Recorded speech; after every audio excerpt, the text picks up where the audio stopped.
Good morning, everybody. We're not quite sure where this discussion is going to go, but we'll start and see what winding track it takes. And it all really started where I think it's going to end, which is here. Yeah. And shall I hold this yes, up so everyone can see it? So this is A silver saucer, a transparent apple and a silver saucer. And Hugh and I first met around that apple and that saucer back in, you'd say it's 1980? 6 or 7, 6 or I 7. would say. Yeah. We met in 1986 at my parents' house. My father is the author Alan Garner, and my mother, Griselda Garner, is a English teacher and librarian.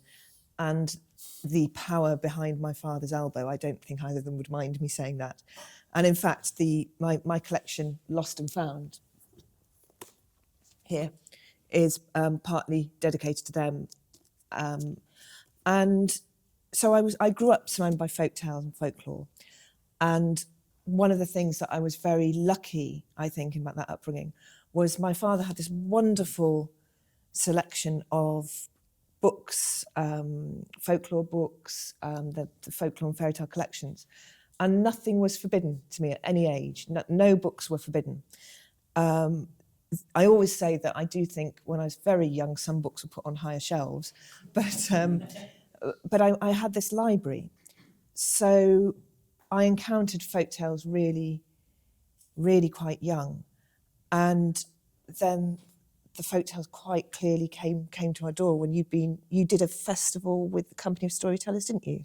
That my father lectured at. Was that right? It was Ben Haggerty, really, who set up the first storytelling festival in Britain, which was in 1985 at the Battersea Arts Centre, before the Company of Storytellers even formed. Right. And your dad was one of the speakers. That's right. Yeah. And then as a result of that festival, people who were kind of working disparately all over Britain came together, and it was kind of the beginning of a storytelling movement. I'd been working in deepest Norfolk, but suddenly I was thrown up against that. In one weekend, I met people who have become friends and fellow tellers for the rest of my life. You know, it was a fantastic, extraordinary moment. But out of that festival, we formed the Company of Storytellers. Right. And that was originally Toop. Yes. And Ben and Pom. Yes. And Georgiana Keeble. But then it whittled down to me and Ben and Pom quite quickly. Yes. And on a very early tour, we were in North Wales, and we thought, let's go and see the Garners. And there was one there that you didn't expect, right? The small Garner. Yeah, exactly, yeah. So you would have been about 12, I would guess. Yes, I think so. Yeah. And Liz said, I've got something to show you. And she produced this transparent apple silver saucer, which I immediately recognised because, and I'll be talking about this evening, like Liz, I encountered fairy tale when I was very little, and it was through my great uncle, who was called Arthur Ransom, who's kind of best known for his Swallows and Amazons books. But when he was a young man, he went to Russia and collected folk and fairy tales. And one of the fairy tales that he collected, which appears in his book Old Peter's Russian Tales, is called The Silver Saucer and the Transparent Apple. Beautiful Russian wonder tale. And those stories, for me, were my initiation into fairy tale. Interesting. Because I think I'd probably encountered anodyne, ladybird retellings of classic English folk tales. But my first encounter with the real terrifying, beautiful world of unexpurgated wonder tale was in that collection. Yes. With The Fool of the World and The Flying Ship and Prince Ivan and the Witch Baby, Yes. most terrifying story of them all. Eaten father, eaten mother. Now's the time for little brother. And the Firebird and the Silver Saucer and the Transparent Apple and Sadko the Merchant. Fantastic stories. And I can remember hearing them, and they filled me with terror, actually. But at the same time, they were the real thing. Mm-hmm. They were. I don't know. I think they speak to us wherever we are in our lives. They speak to us, and those stories spoke to me then and still do. And that was kind of my initiation into storytelling, was having those stories read to me when I was about 6. Very similar for me as well. And it was interesting because obviously at that time I didn't know about your connection with Arthur Ransom. And the reason why I have the Transparent Apple and the Silver Saucer is because I loved that story so much. And my godmother, Patricia Elliott, who at that point I think was working as editor, now children's YA fiction writer, found one for me, and that's what godparents should do. They should find the objects from the stories. But I had no idea at that time. So, my father always says, yes, we are Garners for a reason, we gather. And so, I know exactly, he would have gone to London once, gone, right, I'm having those storytellers and they're coming up to the chimney, thank you very much. And so it must have been quite a thing, not only to be there, but to just go, oh, there you go, Hugh, there's your great uncle's fairy tale object. I'm off now. Yeah, and then it turned out your dad had a samovar that belonged to Arthur Ransom. Yeah, it was there it was, as a little kind of altar. It was extraordinary. Yeah. But yes, so for me, it was that meeting of meeting the storytellers who I then followed for life, really. It was an exceptional thing for me because I devoured the words, but I'd never heard them spoken. And there was the visit that you had with Ben and Pom, and then Ben came up with Robin Williamson. And I wrote about that. And it's so interesting, isn't it? Because this is how memory works. You've absolutely put the right date on it. In my mind, I was even younger. In my mind, I was 8, but I wasn't. I would have been 11. But I wrote about this in this wonderful collection of First Light, a collection of essays published by Unbound about my father there, and the influence that his work has had on so many writers. Nick's in there, Ben Haggerty's in there, you're in there, Hugh, and amongst many other wonderful writers and thinkers. So one of the things that I talk about is a connection between my birth and the Stone Book Quartet, but that's a whole other story. That's a folk tale in itself, I think.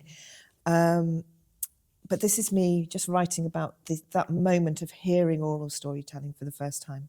I have a clear memory of a van driving into the garden and 3 people emerging from it. They were from the company of storytellers.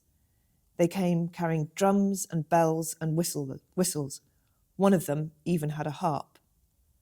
But most intriguing to me was their suitcase full of horns of all shapes and sizes. I was told that if you blew them hard enough, they could move the dish of the Lovell telescope at Jodrell Bank, which is in the nearby field. I saw no reason to doubt it.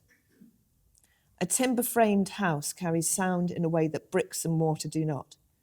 So when I was sent to bed, I crept into my favourite den where the top of a wardrobe nestles against the side of the chimney. The run of the chimney up the heart of the house magnifies the sound like the trumpet of an old-fashioned gramophone. I hid and I listened. There I heard the tale of impossibly long trials of a lovesick hero, where time was charted by the flight of a bird past a mountain, the feathers brushing the rock once every 100 years. Only when the side of the mountain was worn away would the hero gain his heart's desire. I realised that this must have been how the cliffside of nearby Alderley Edge was formed. The stories in the books that I loved became living things.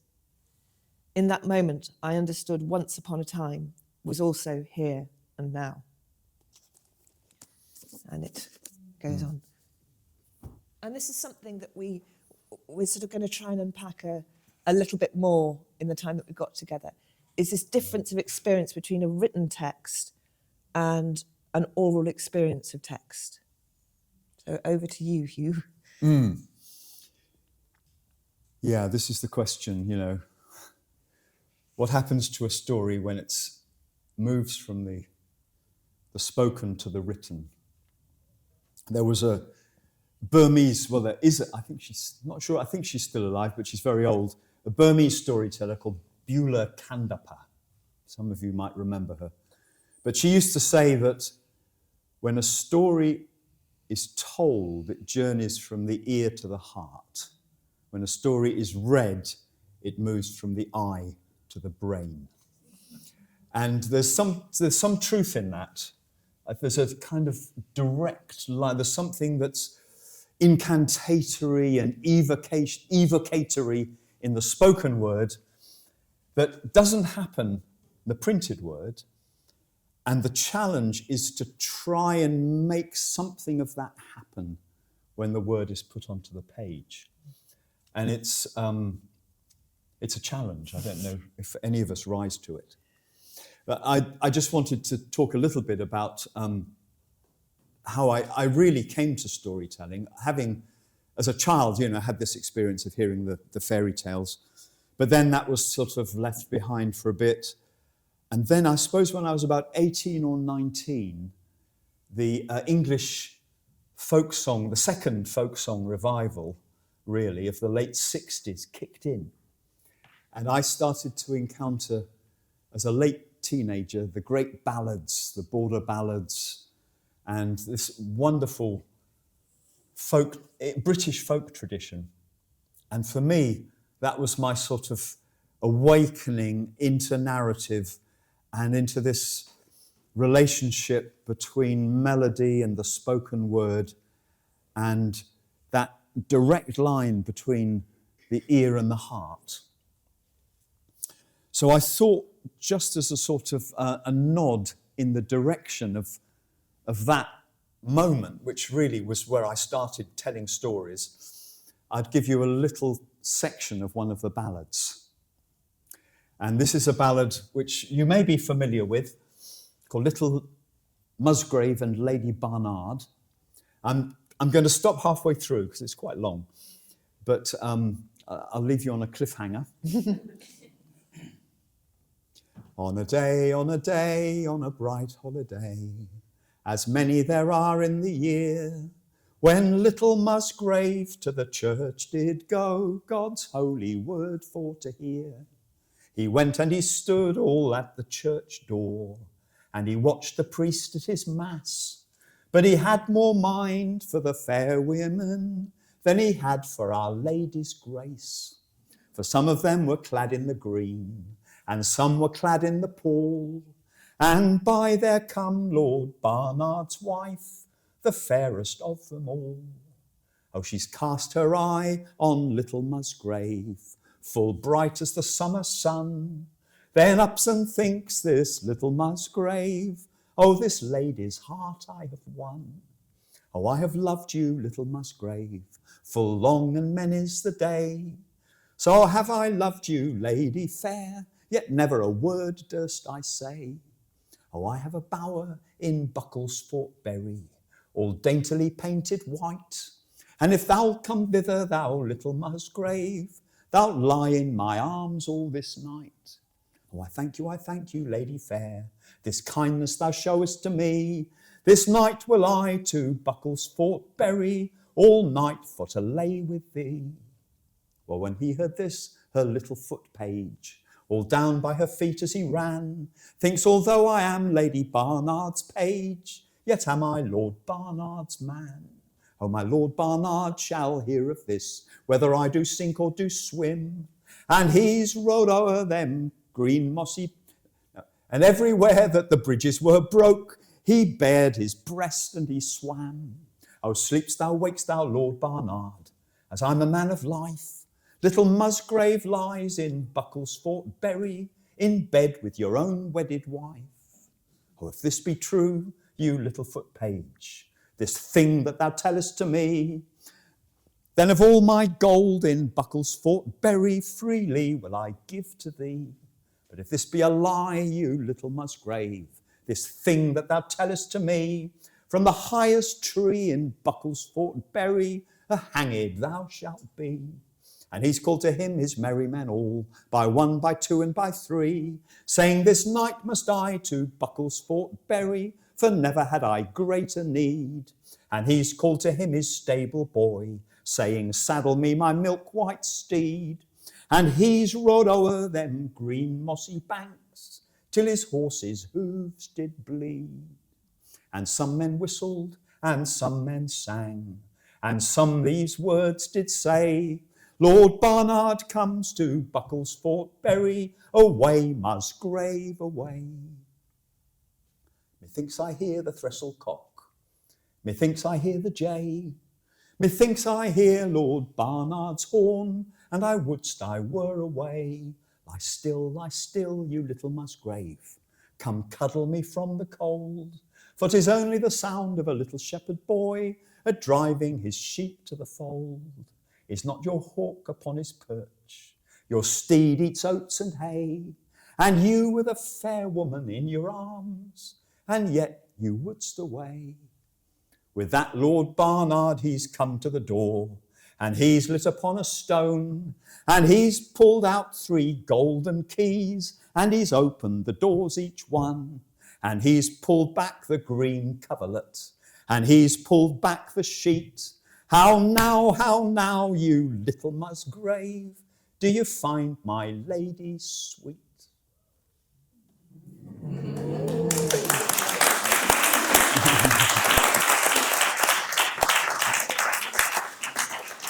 Yeah, it doesn't have a pretty ending, that ballad. But you know, there's something about the narrative drive, the concision, the clarity of the language, and the way melody that's teetering on the brink of speech carries the story, that for me has been a kind of primary teaching in storytelling. And very soon I realized that I was never going to be able to make a living as a singer. I'm not really a singer, I'm certainly not a musician. And so I sort of stepped sideways from the ballads into the stories. But the ballads have always fed, for me, they've always been the kind of root teacher in a way in the art of storytelling. And I was very lucky because the late 60s and early 70s were a wonderful time for hearing ballads. You know, some of the old source singers were still alive, people like Walter Pardon and Harry Cox. The traveller storyteller singers were very, very much in their prime, Duncan Williamson and Sheila Stewart.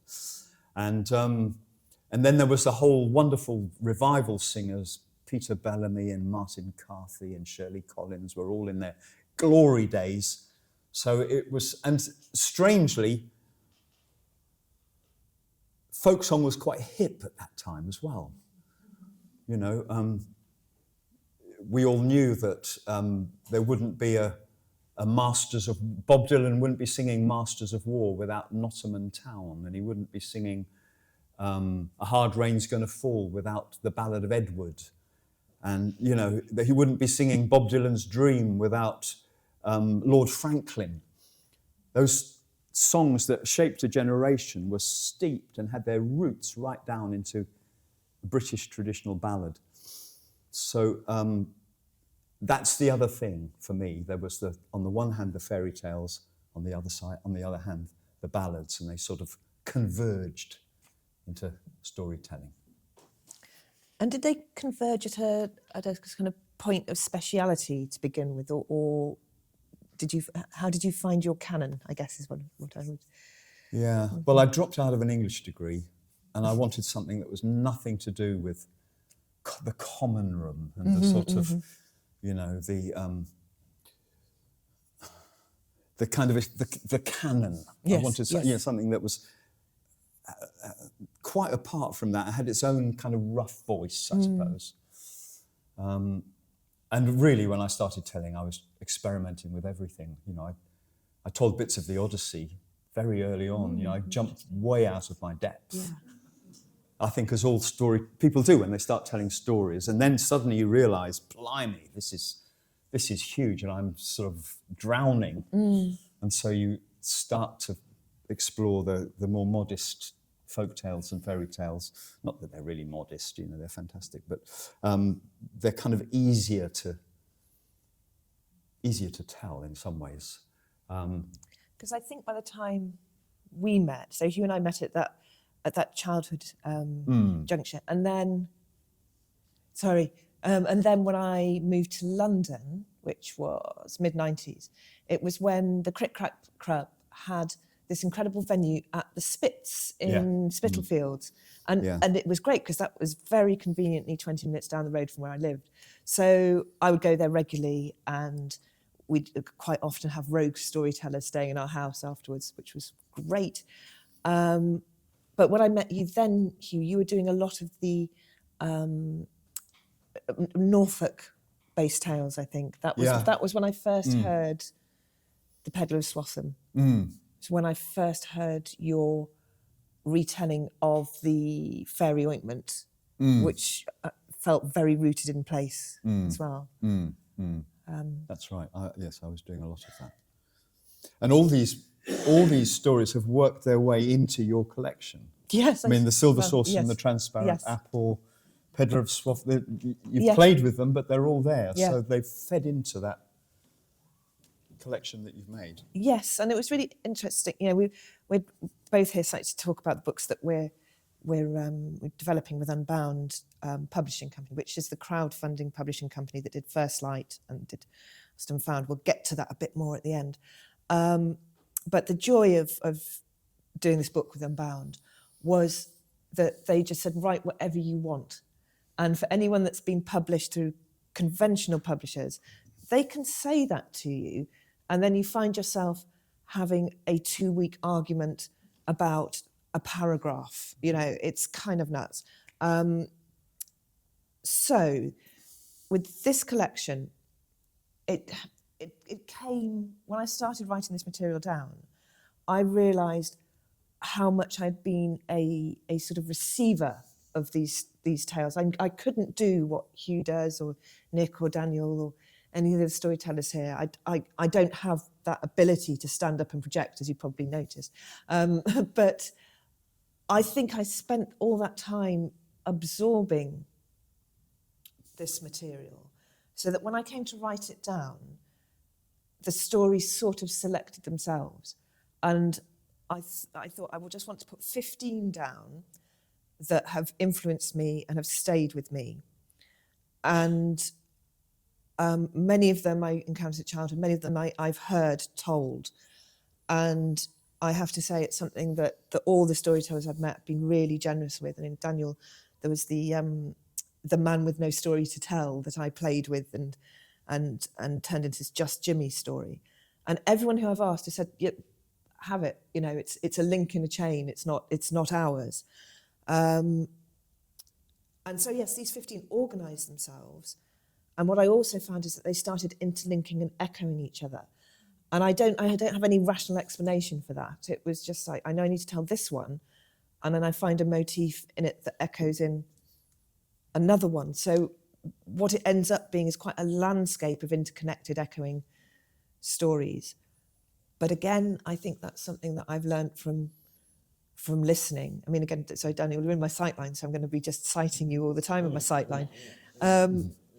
But I remember, you know, seeing that wonderful show you did with the Devil's Violin Company, the Stolen Show, and that phrase, there would be no story if there weren't don'ts. Don't open the door. Don't.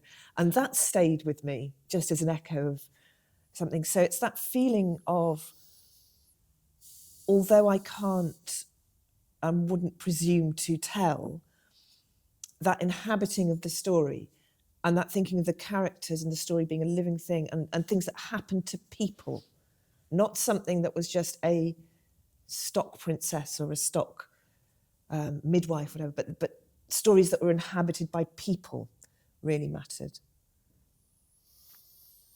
Yeah. I think there's an interesting paradox in setting stories on the page. And I just wanted to read a little bit from my introduction to Liz. This is from the foreword to Liz's book.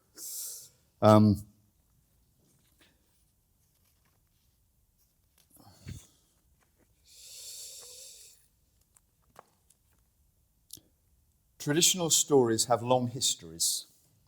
They've been fashioned over countless generations, each teller leaving a trace of himself or herself, a turn of phrase, an aside, an episode embedded in the tale.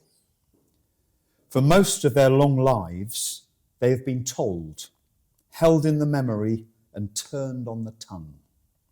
They've been precipitated in oral cultures where the written word, if known at all, has been the province of the few. The countless tellers who shaped and carried the tales have largely been forgotten. They've slipped into the hallowed ranks of anon. What we're left with is the names of the collectors, the folklorists, academics, and poets who have set the stories, just as they were disappearing from common usage, onto the page.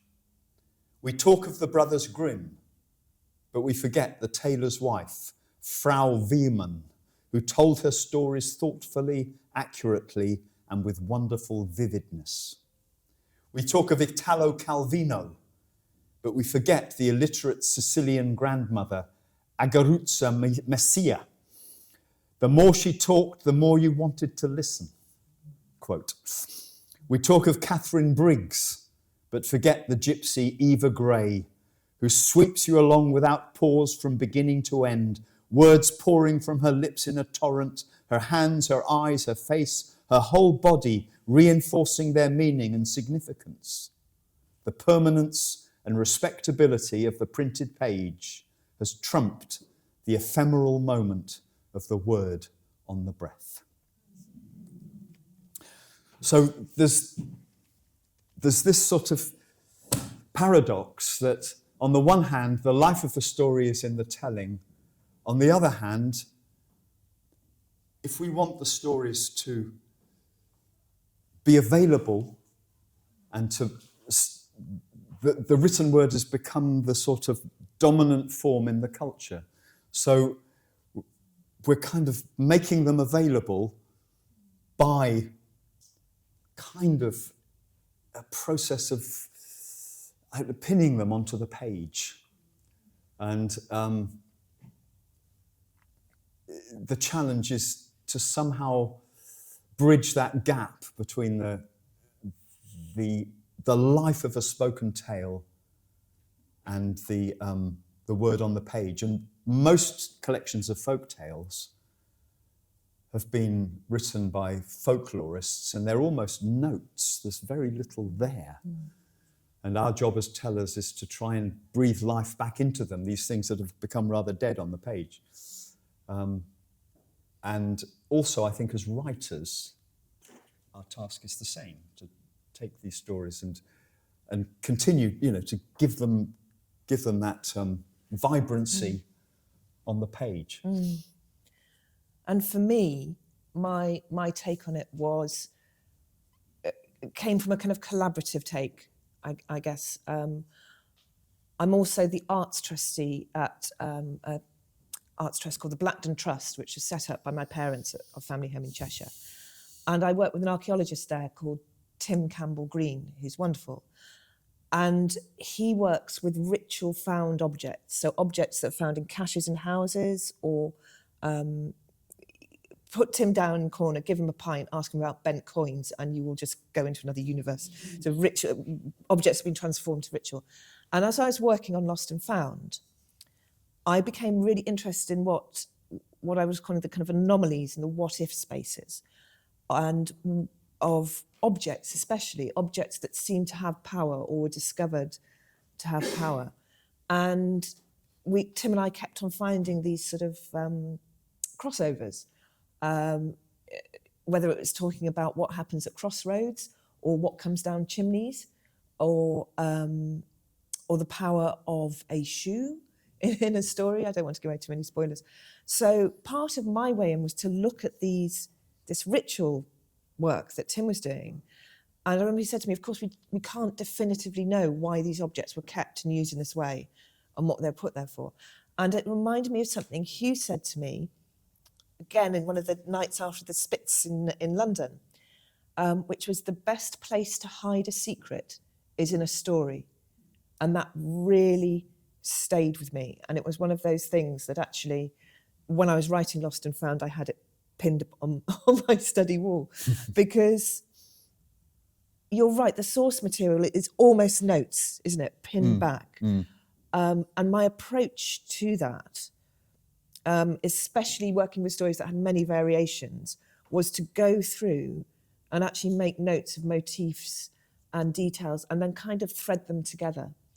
And then that sort of threading together gave me a sense of permission to find my own way of looking at it. And I guess the best, I'll read a little bit. How can I not read from The Transparent Apple and the Silver Saucer? And what I found myself doing as well with this was actually renaming them. And the names of the names came quite easily because they were either character or the riddle of the story, I suppose.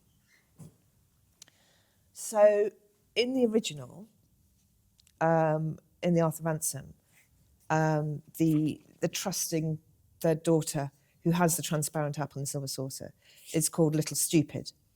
So my version of it is just called Little Stupid.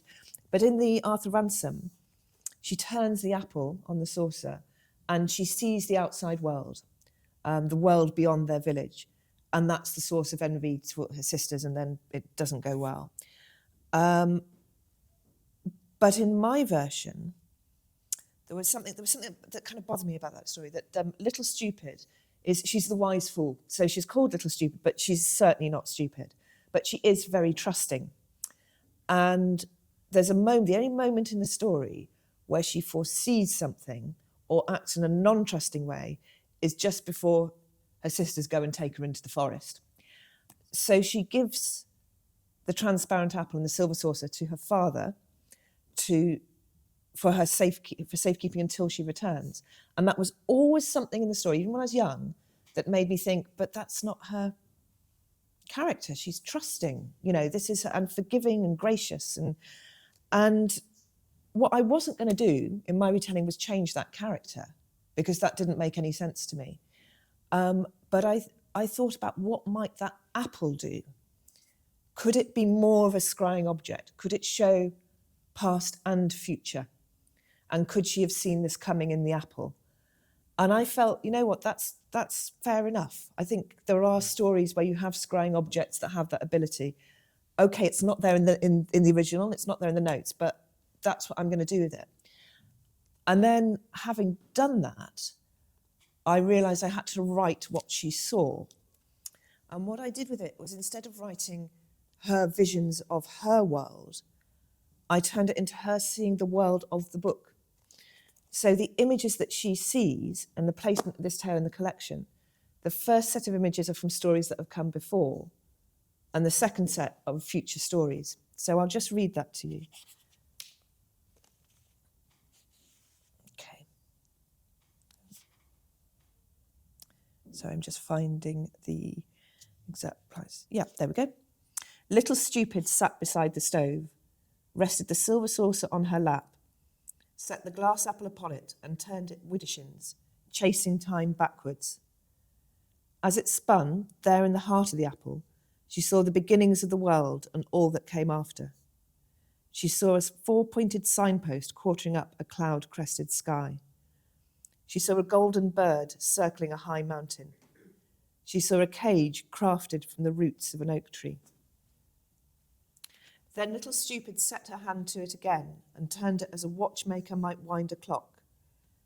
As it spun, there in the heart of the apple, she saw how the world might be lost or saved. She saw a black bull thundering down the long roads. She saw a coffin-caught phoenix unfolding feathers of flame. she saw a tattered traveller shaking the fixings of the 9 strong locks of hell. Little Stupid turned the apple first one way and then the other, twisting past and future together. The sisters watched over her shoulder as there in the heart of the apple, the present world beyond their doorstep unfolded before them. There was the village, the towns, the long roads that led to a castle set high in the mountains, and the handsome king sitting on his golden throne within that castle. Little Stupid looked again into the apple, and her heart was full of sorrow, because there she saw her own death approaching with sure and steady footsteps. So that's, going into my expansion, out again and back into the story. Yeah, it's a great story. It's one of those, that family of stories where the sisters murder the little Stupid, the little sister, bury her, and then the reed grows out of the grave, and it's cut and made into a flute, and the flute's, it's the cruel sister motif, but beautiful story. Yeah. Beautiful story. I thought I would read a little bit. We're talking about, how you have to take the source material and play with it. This book, The Assembly of the Severed Head, is about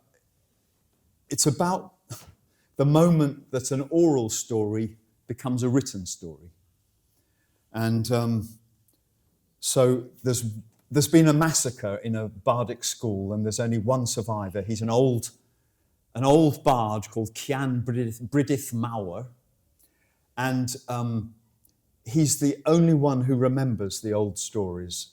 And this is the time of Llywelyn, and Llywelyn orders that one of the monks take down the stories from him, set them on the page, which the monks don't want to do because these are old stories of the old way and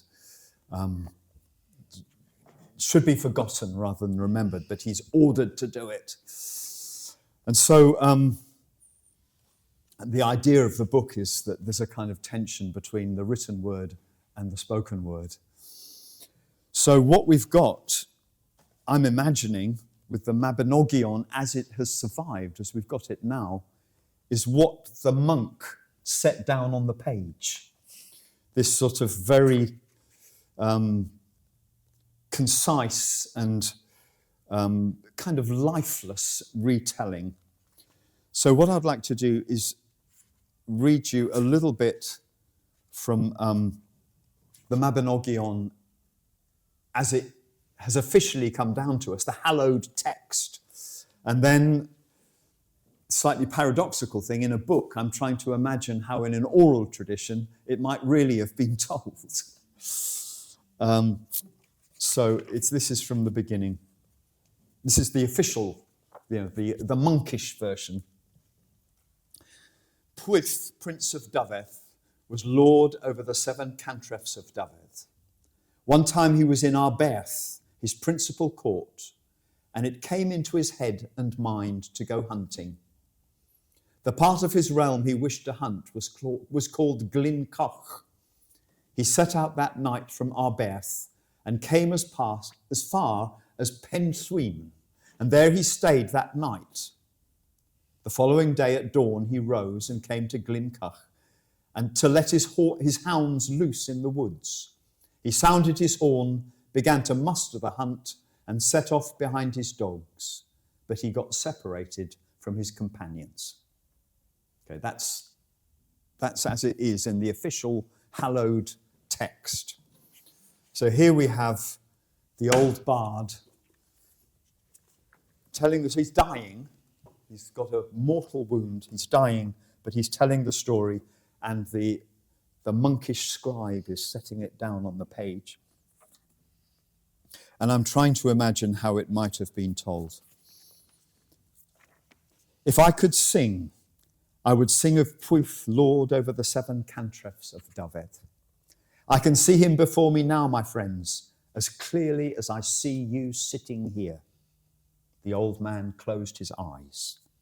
It is, as it is today, that chill season between Samhain and midwinter. The trees are rimed with frost, and the rusty bracken bows and bends. A red sun has risen above the bitter mist.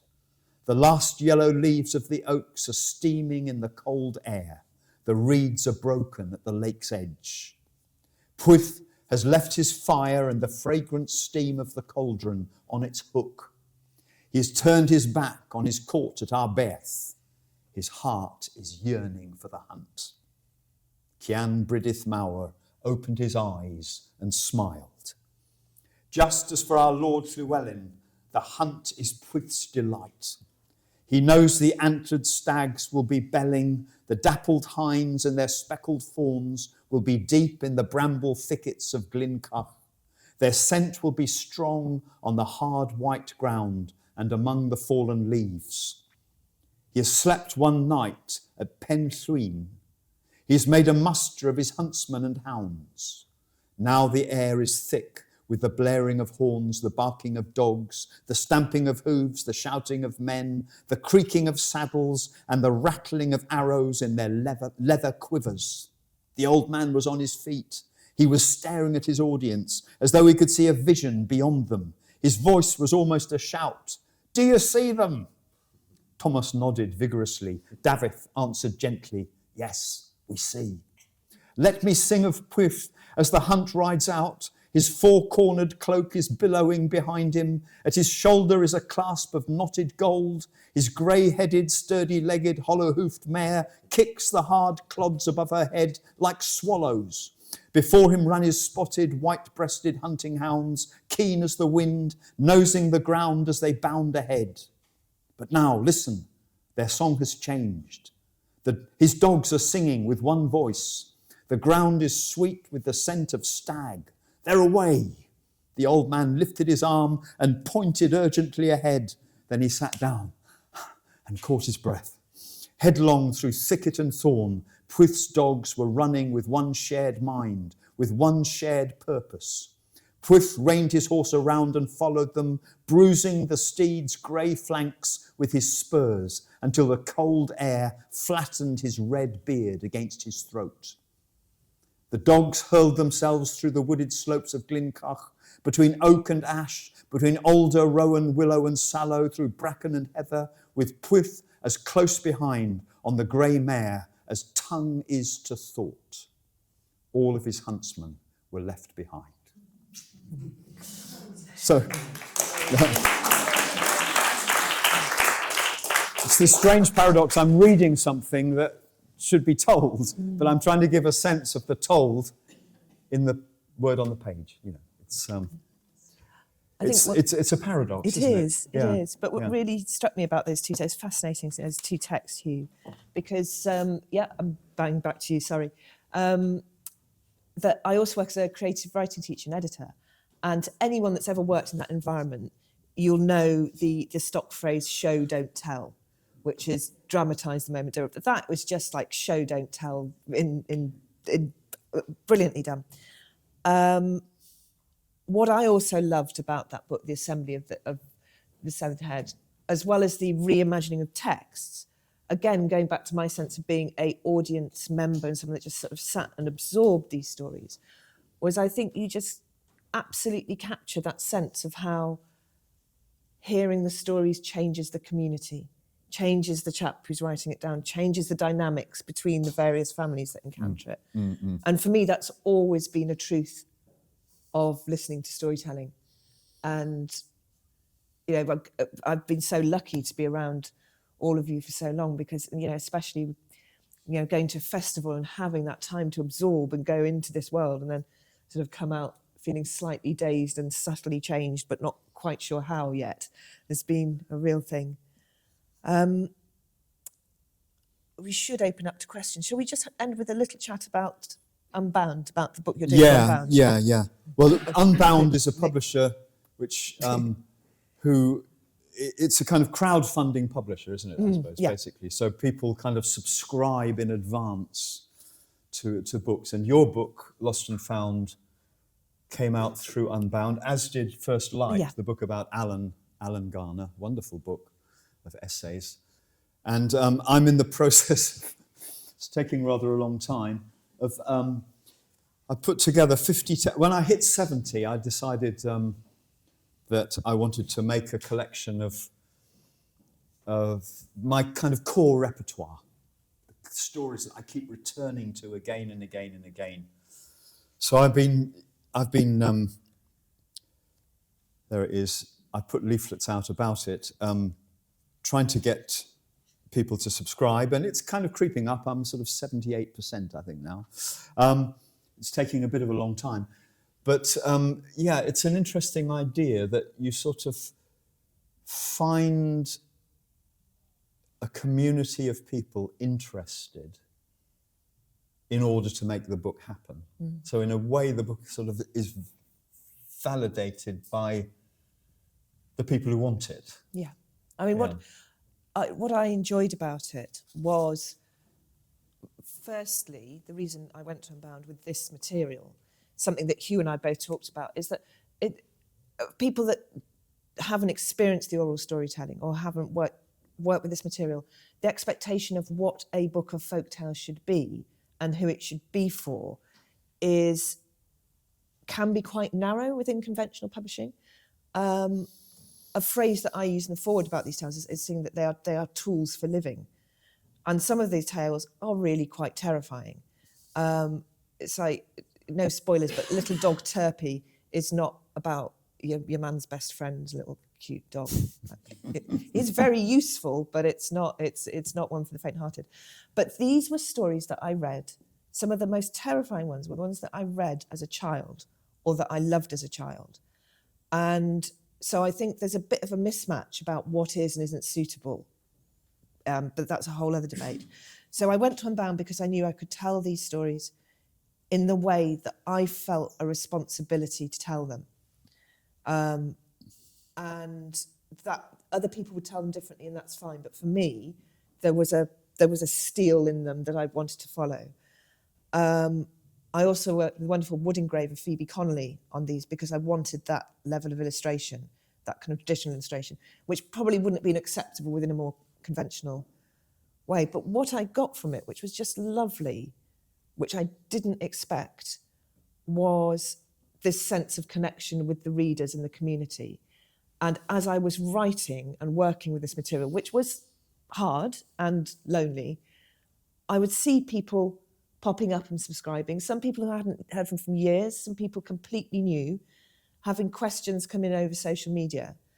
And I think for both a reader and a writer, that feeling of the call and response being there before the book is published is lovely. It's a bit like being in the room telling the story, I think. So that would be my recommendation from Bound. And they and do also, I mean, books. well, I think, as you can see, they make really beautiful books. Yeah. Really Very handsome books. As you know, I like books as objects, and they make really beautiful books. But and also it's very difficult to get a publisher to publish a book of traditional tales. So it's not for grown-ups. It's not a market that they think is a big enough market for it to be worth their while. So in a way, there's a utilitarian reason for doing something through Unbound, which is that it's blooming difficult, unless you're Stephen Fry or something, or Neil Gaiman, to persuade them to actually publish it. Yeah. And I think also what's really interesting about the Unbound model is, although it feels very modern because it's run through social media platforms and the site, it's in fact a very old model of subscription publishing. It goes back to the 18th century. Yeah, that's right. Yeah. So everyone gets their name at the back, a list of names. Yes, it gets quite obsessive as well. I contribute to books, and I also edit for them as well. Looking in the back and going, oh, who am I sitting next to in the Unbound class? Anyway, on that note, we should open it out for questions. Yeah. If anyone has a question. Nick definitely had a question. Yeah. 2 questions, actually. So the first one, which is, I noticed when you read the Patrick Ford Mabinogion translation, your body didn't move at all. Yeah. When you read yours, I mean, and obviously it's your language, language. Your hoof was pounding all the way through. And I sort of want to raise, I know it's your own language, so that's, you knew the rhythms of that, but this sense of the embodied language, the embodiment, because, you know, a live storytelling is embodied voice. And how much how you both feel about the disembodied voice, and whether you feel is that your work, how you embodied, how do you re-embody language for that sense? So and then the other question was about repertoire. That as a storyteller, we have repertoires of stories. And I was wondering, as a kind of a provocation to you, Liz, whether you felt that your collection was what you would want your repertoire to be. I mean, and also what the word repertoire as a writer means to you. And then conversely for Hugh, is the stories that you would consider part of your repertoire that you don't tell, that are literate. Do you know what I mean? That are sort of, by repertoire, I suppose I mean the kind of constellations of stories that nourish us, that we carry with us. So repertoire and also embodied language. Yeah, two big questions. Do you want to take the body and I'll take the book? Okay, yeah. Yes, I mean, in a way, this whole severed head is about exactly that tension. You know, there's the reluctant monk, the scribe, whose job it is to put this, what he considers to be, you know, deeply threatening old material. He's been ordered by his king to set it on the page. So there's an added weight of him dissociating himself from the material alongside the slightly dry written word, which, you know, I think is a quality. Occasionally, whoever it was who set the Mabinogion on the page forgets himself and a little bit of life comes in, but a lot of it is very dry. Although the stories are extraordinary. So yeah, there is that tension. And in some ways, I think it's quite a good thing that a lot of the stories have come to us almost as dry notes, because it gives us the freedom to make what we want of them. If they came to us, you know, elaborately written, then I don't know, it'd be difficult not to take some of that with us, you know, rather than finding our own voice. So I think there is a tension between the two. I don't know, that's not really an answer to your question, but yeah. I think for me, when I was writing Lost and Found, I don't think I could have done it before now. You know, I'd written 2 novels before then. I'd actually written the draft of my next novel, and I just started playing around with this material. And what surprised me was how strong that voice was, that when I started putting it down, and how I found the way to kind of find my own storytelling rhythm without me being there as a storyteller with an agenda. This is something that you and I have talked about, Nick, actually. I remember a lot when we talked about metaphor and how metaphor works in story, and how as a storyteller and a writer, if you're drawing focus on an image or an object and saying this is like this because of this, you want to do that really rarely, but point it out because it's important. And in doing that, you as the writer storyteller aren't going, I knew back then that this thing was important, that apple could do that. Instead, you want to find your own rhythm and find your own way of focusing it. And that was quite natural to me, and it surprised me that it was all there. Then when I had written them, I recorded each one and played it back to myself, because it mattered to me that they would work read out loud. And I edited probably about 10,000 words out of that quite slim book by listening. Yeah, that's really interesting, yeah. And the thing that really struck me was repetition. you know, where the emphasis of repetition, which is something I've learned from all of you guys. You can use that really effectively, but you have to be absolutely precise. And if you're not using it as repetition for emphasis, for structure, or importance, you'd better not have two words the same on a page, because it'll set everything out of whack. Yeah, that's a very interesting point. Yeah. Repertoire, Hugh. To answer Nick as well. Yeah, repertoire. Uncle Peter's book still published, or Old Peter's Russian Tales. Yeah, Yes. Still. is it published, or is it just only through aid books and places like that? No, you can still buy it. It's still available. It's still in print. Yeah. Yeah. If you go to Amazon, you can find it. Yeah. Yeah. Or any good bookshop, you can order it. And Better idea. Don't know why I'm plugging Amazon. Yeah. And didn't you write? You wrote a foreword for I did. the Yeah. reissues, Yeah, didn't you? I did. Yeah. We have another question here. Yes. Yeah, I'm interested, very interested in the tools for living. Yes. idea. In the what, sorry? Tools for living. Yeah. Because many of the traditional stories have their base in historical events, not necessarily, but many of them. And we're living in a time of great challenge to us. So the stories travelled by way of telling news, and then they sort of got condensed and, you know, sort of refined in the telling, like Chinese whispers, I suppose. But for instance, you know, the big story about the nurse that is happening at the moment, where can we, as modern people, begin to tell our stories in a way that gives you the place in your heart where you can approach healing and approach acceptance. So you can reach back into traditional tales where it exposes, you know, evil, or I'm thinking of the punk tradition, or the rap tradition, or the sort of musical ballad telling that goes on nowadays.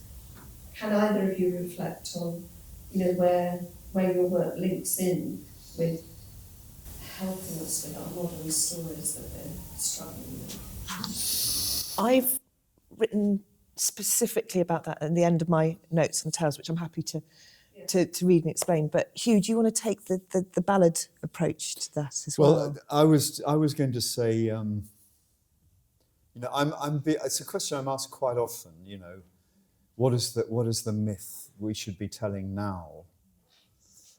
And it kind of begins with the idea that we can invent myth, which we can't. You know, myth it's like a geological shift.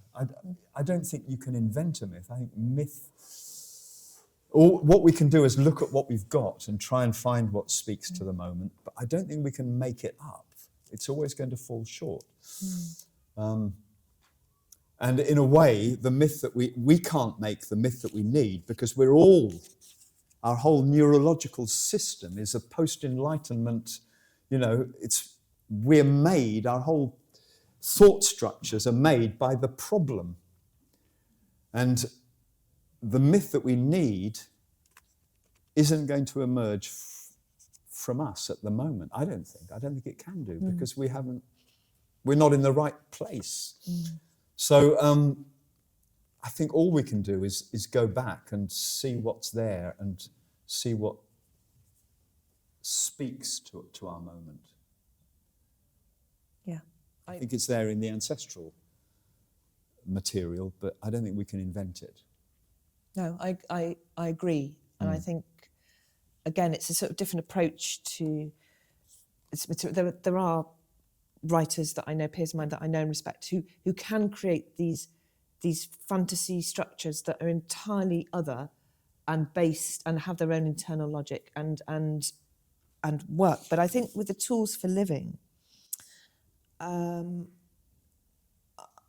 it sort of comes back to my childhood experience.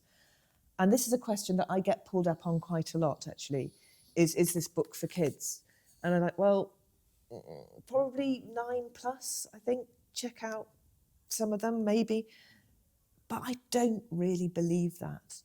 like I said, you know, I read the original Hobbyard story, which is the Little Dog Turpie story, and I loved it. And the original in Jacobs is even more brutal. And I think there was something about going into these worlds, allowing myself to be terrified, and that learning how to do that in a story made the real world easier to cope with. I don't think there are any solutions. I couldn't say there is this one wonder tale that if you read this, you're never going to despair about the state of the world again. But I think when I say tools for living, I think it goes back to these interesting motifs and passages and the things that maybe don't make sense that have survived and repeated through tales. Yeah, can I just interrupt? Yes, of course. I just wanted to go back. You know, I was talking about hearing old Peter's Russian tales when I was 6 and being frightened, but also I think what I felt about them, and you know, as a 5-6-year-old, you already know that you're mortal. You know that you know there was nothing patronising about them. There was nothing speaking to children. Those stories, like the nursery rhymes are the same. You know, Solomon Grundy, you're looking mortality in the face with Solomon Grundy, or even Humpty Dumpty. There's something about those wonder tales that speaks to your innate sense that you're human, mortal, and caught up in a world full of mysteries that we have as much when we're 5 years old as we have now. And that I think there was something about that recognition when I first encountered real fairy tale that was transformatory for me. Yeah. And same for you, I think. Yeah. And I'm grateful for the lack of talking down Yes. that went on in those stories. Yes. Yeah. We're rapidly running out We of are. time, aren't we? Blimey, Yeah. yeah. Can we take one more question? One more, I think. Yeah. Yeah. Yes. Yeah. I'll try and make it very concise. It was about your discussions around crowdfunding versus publishing and how it makes people feel a sense of investment. Yeah. And I just wondered, for anyone who's not aware, there's been some court cases in America recently that have kind of opened up large publishing companies' books to the public for the first time, like kind of antitrust cases that have shown that where I think a lot of creators view a traditional publishing house as kind of the zenith of success, that's maybe now being shown not to be accurate of where publishing is at. And I guess to try and be concise and not wrap too many threads into this, do you think that crowdfunding can give a sense of more of a sense of democracy and give more people permission to be tellers? Because you talked about the difference between the tellers being lost to the pallid ranks of a norm versus collectors and folklorists and like published authors having their name attached. And I just would do you think that I think that the publishing industry as we know it has given a sense of distance between those who tell and those who listen, or those who create and those who absorb.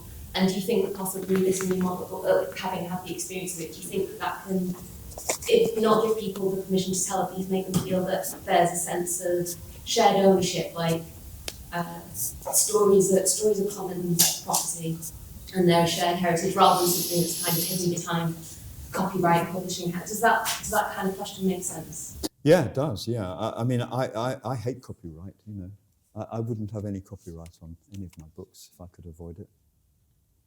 You know, I think this is everybody's. You know, the storyteller Duncan Williamson was famous for.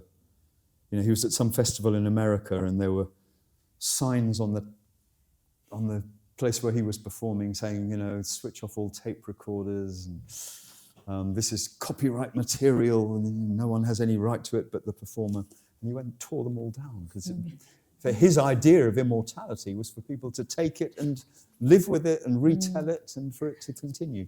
So I think for myself, when I'm working with traditional material, it's, you know, it's a gift economy, I suppose.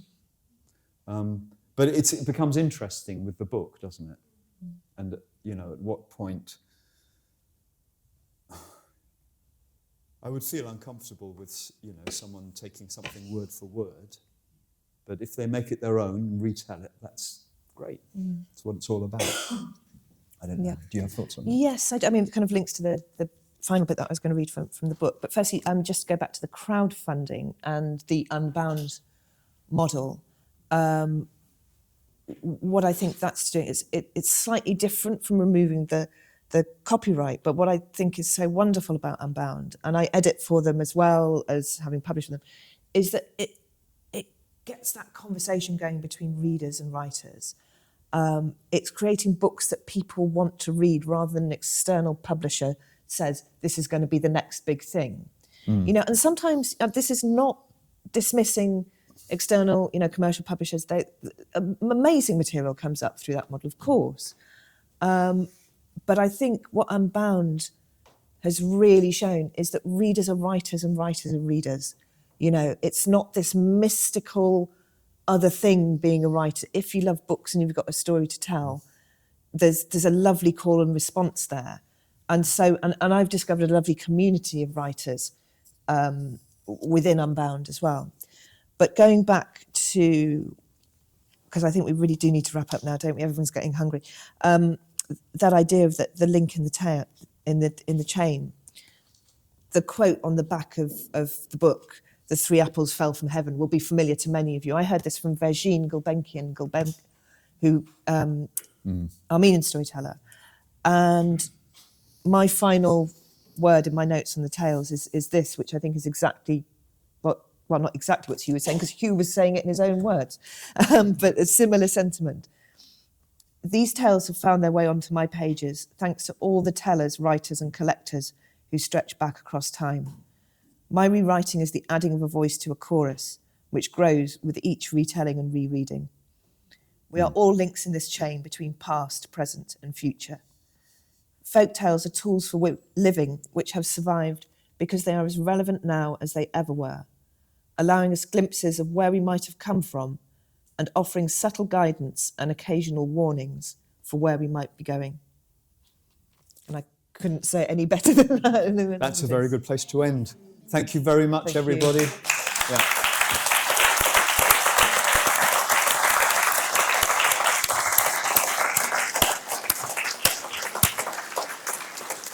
And can I just make one final point that just reminded me when you were talking about the no recording posters. The reason why we said no photographs and recording is that we're recording this audio and hopefully video as well for Unbound for this festival. This will all be available online. Just once we've got it all sorted, it'll be there, it'll be free. You can watch again.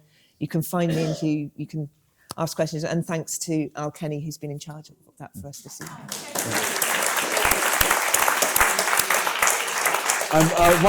One other brief thing. One problem I have with this Unbound thing is I'm crap at social media, and I don't do I do a little tiny bit of Facebook. So for me, it's been a bit of a handicap, but I'm relying on word of mouth. So anyone you can tell about or hand a leaflet onto, I would be very grateful.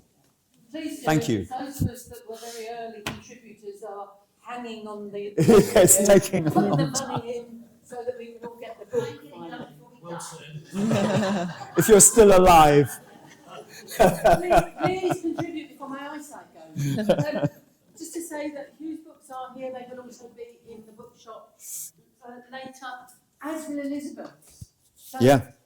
ladies and gentlemen, I don't know about you, but I think today's discussion has set in motion. I think we could probably be here for the next 5 days debating what Hugh and Elizabeth have given us in terms of food for thought. So would you please join me in thanking Elizabeth Garner and Hugh Lupton once again.